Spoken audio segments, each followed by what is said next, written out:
Interesting हो जाएगा। हम इसीलिए तो बोल रहे हैं ना, पाकिस्तान सेमीफाइनल में, इंडिया मुश्किल में।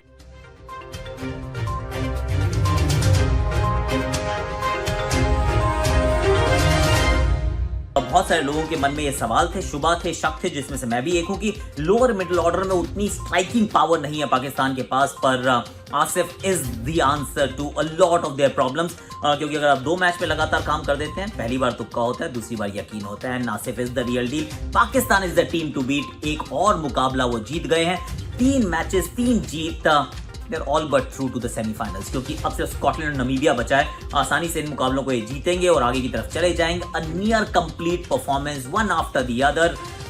भैया तगड़ी टीम है, ये मानना पड़ेगा। और सेमीफाइनल का जो समीकरण है वो बड़ा ही दिलचस्प हो गया है। अब देखिए, जिस तरीके से कल पाकिस्तान ने जीत की हैट्रिक लगाई है, अपने ग्रुप में पहले भी टॉप पर थी, और आप ये कह सकते हैं कि सेमीफाइनल का टिकट जो है वो ऑलमोस्ट हासिल कर लिया है, क्योंकि अपने ग्रुप की सभी बड़ी टीमों को अगर हम बात करें तो मात दे दी है पाकिस्तान ने। और आप ये कह सकते हैं कि अब जिस तरीके से पाकिस्तान ने ये जो जीत की हैट्रिक लगाई है, अपूर्व ये दिखा दिया है कि सबसे बड़ी दावेदार है इस T20 वर्ल्ड कप को जीतने की। बिल्कुल डार्क हॉर्स निकली है तो टीम। मतलब आप देखिए, अगर शुरुआत में जब शुरू हो रहा था T20 वर्ल्ड कप, तो हम 4 टीमों की बात कर रहे थे, कौन कौन दावेदार होगा। हम बात कर रहे थे ऑस्ट्रेलिया की, इंग्लैंड की, इंडिया की, वेस्ट इंडीज की। लेकिन पाकिस्तान तो ऐसे निकली है ना इंडिया को हराने के बाद, उनका कॉन्फिडेंस यहाँ, और वो खेल भी अच्छा रहे जी। कॉन्फिडेंस की बात नहीं है, खेल भी अच्छे रहे, फंसे हुए मैचेस निकाले हैं उनकी टीम ने, अच्छी फील्डिंग कर रहे हैं, अच्छी बॉलिंग कर रहे हैं, अच्छी बैटिंग कर रहे हैं।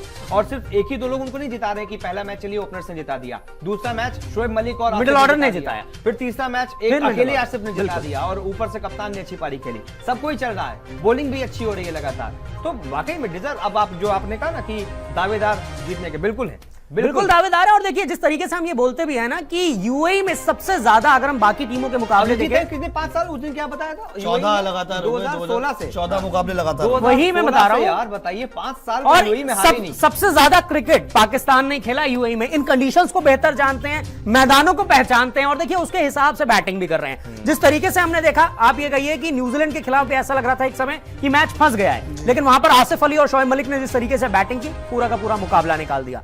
कल का मुकाबला ऐसा लग रहा था कि ये मैच जो है, अफगानिस्तान अपनी गिरफ्त जो है मैच पर मजबूत बनाता जा रहा है, लेकिन वो 20वें ओवर तक का भी वेट नहीं किया आसिफ अली ने। उन्होंने कहा मैं 19वें ओवर में फिनिश कर देता हूं।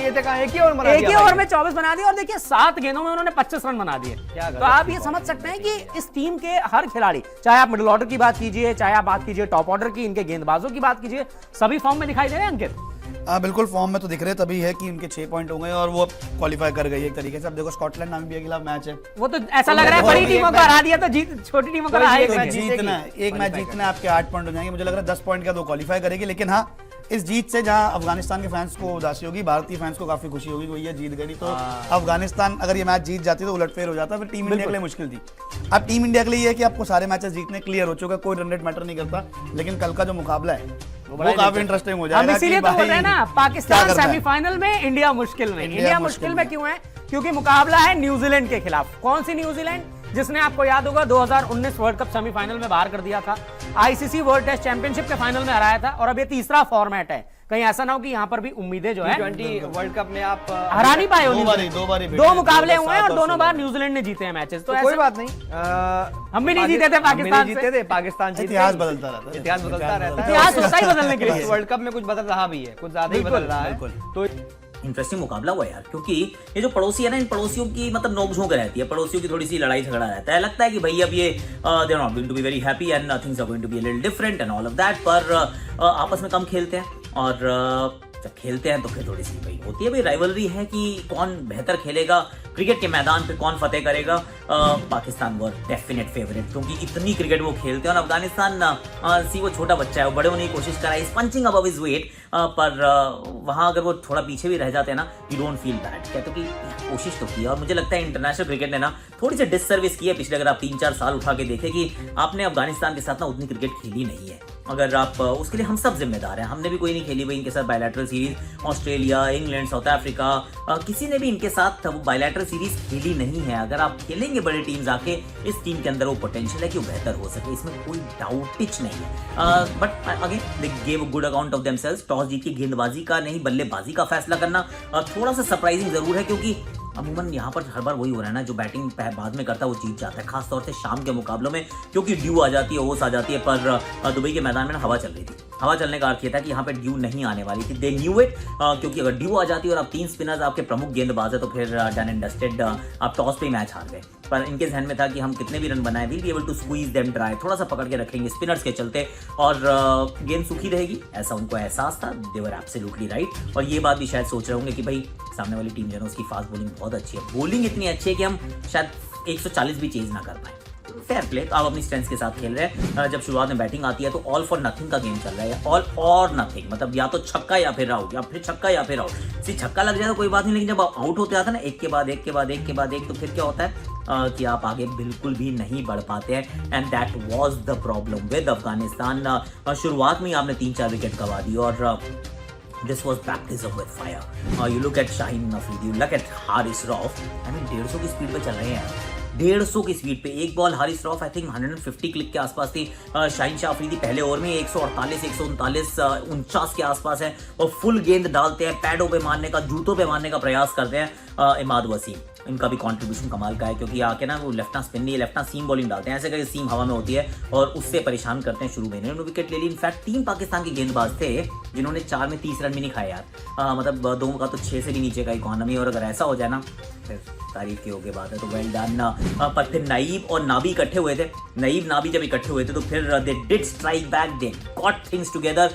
अच्छी पारियां थी, दोनों की बहुत अच्छी पारियां थी। और एक थोड़ी सी समस्या को उन्होंने उजागर किया है, दैट इज हसन अली का बॉलिंग फॉर्म। थोड़ी सी हल्की गेंदबाजी कर रहे हैं, एक ओवर में 18-19 रन भी दे थे, 9 बॉलें भी डाल रहे हैं, पिटाइयां भी खा रहे हैं। तो हसन अली को छोड़ दिया जाए तो ये कंप्लीट बॉलिंग पैकेज है, पर Hasan is struggling, there is no doubt. और जब हाफ टाइम पे था ना तो पाकिस्तान 60-40 फेवर ऑफ पाकिस्तान, पर देयर वाज सम रोमांच left in the game.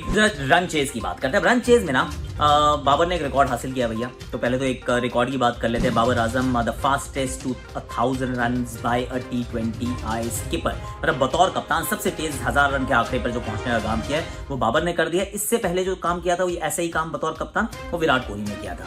I mean पीछे लगा हुआ बंदा यार, जो विराट कोहली रिकॉर्ड करता है ना बनाता है, ये पीछे जाके उसको उस रिकॉर्ड पे कब्जा कर लेता है। तो ये ही is brilliant, he is very good. इस रन चेज में इनका महत्व था कि बच्चा stick, he was like a glue. और मुझे लगता है कि इनकी सफलता का राज भी है कि इनके सामने वाले एंड से ना कोई गेम चलाता रहता है।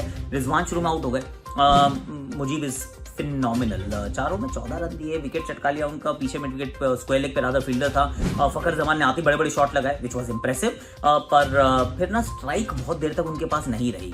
वहां पर बाबर एक्सेलरेटेड, फखर कंप्लीटली लॉस्ट हिज रिदम और फिर वो नबी की गेंद पे आउट हुए। बॉलिंग के अंदर एक चीज है कि अफगानिस्तान में आपके पास 3 स्पिनर्स अच्छे तो जरूर हैं, 12 ओवर तो आपके अच्छे हैं, लेकिन जो बाकी 8 है ना नॉट द सेम क्वालिटी यार। तो फिर अगर आप इन 3 स्पिनर्स का अगर कद बढ़ाना हो तो बाकी 2 को भी कंट्रीब्यूट लिटिल मोर करना पड़ेगा, जो हो नहीं रहा है। फखर जब आउट होते हैं तो बैटिंग के लिए मोहम्मद हफीज आते हैं, हफीज जाते हैं। Hafeez is going through a bad patch. तो मुझे ये लग रहा है कि 2 इनके इस टीम की समस्याएं हैं, एक हसन अली की बॉलिंग, दूसरी हफीज की बैटिंग जो कि ठीक नहीं चल रही है। अब थोड़ा मैच इज प्रिकेरियसली बैलेंस, मतलब फंसने वाला है। ऐसे में आ जाते हैं शोएब मलिक को जो छक्का मारा ना राशिद को,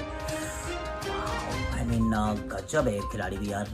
3 दशकों से चलता जा रहा है और स्पिन तो इनसे बेहतर कोई नहीं खेलता है। जब उन्होंने छक्का मारा और राशिद को अटैक किया तो लग रहा था कि भाई ये गेम कंट्रोल में कर लेंगे, ये ही is the one who is going to take the team home, पर वो भी आउट हो जाते हैं। बाबर जो है वो राशिद के एक ओवर में पहले कैच ड्रॉप होता है और फिर आउट हो जाते हैं। That was the last ball of Rashid spell and you felt कि अब शायद गेम फंसेगा, आएगा कहानी में ट्विस्ट। 12 गेंदें 24 रन, पर नहीं है। जो अफगानिस्तान के पास जो बॉलिंग डेप्थ नहीं है, वहाँ पर आसिफ अली जो कड़क बैटिंग कर रहा है ना लड़का, इतनी ज़बरदस्त जो छक्के जड़ रहा है ये, पहले न्यूजीलैंड के सामने शारजा में, यहाँ पर दुबई बड़ा मैदान है, पर जो क्लीन हिटिंग कर रहा है, बैट से लगती है बॉल ना जाती है यार, इट ट्रैवल्स द डिस्टेंस। और वो कहते हैं ना पहली बार तुक्का, दूसरी बार believe, now it is believe that he is doing well and he is here to stay. तो फिर एक और बचा था, वो रन बन गए, thank you, tata bye bye.